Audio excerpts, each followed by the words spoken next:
Hello guys, ito ang mga ganap kapag ka-day off ng mga kunyang. So ito ang mga Ilocano ng mga kaibigan ko.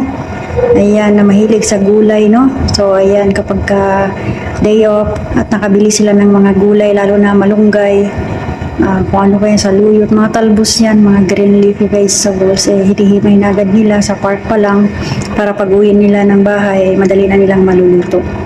So ayan ang isa sa mga discarding kunyang dito kapag gusto mong kumain ng gulay from Philippines, mamimili ka na sa day off mo at himayin mo na kaagad. Pagdating mo ng bahay, madali mo nang mailuluto.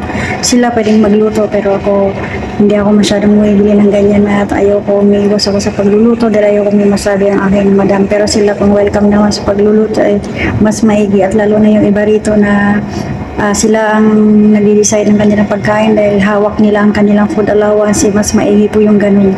Pero kagaya ko na wala akong food allowance, wait lang po kung ano ibigay sa akin. Kaya kung minsan nakakaproblema ako ng mga pang-almusal ko at pananghalian dahil hindi ako mahawak ng aking budget sa pagkain kundi sila. Pero dapat nasa mga kunyang yan ang pagkain na budget, no? Kasi meron kami talagang budget sa food na sa 1,100 yan. Kasi kung kami ang mag-design ng aming food, sobra-sobra yung 1,100 na yan.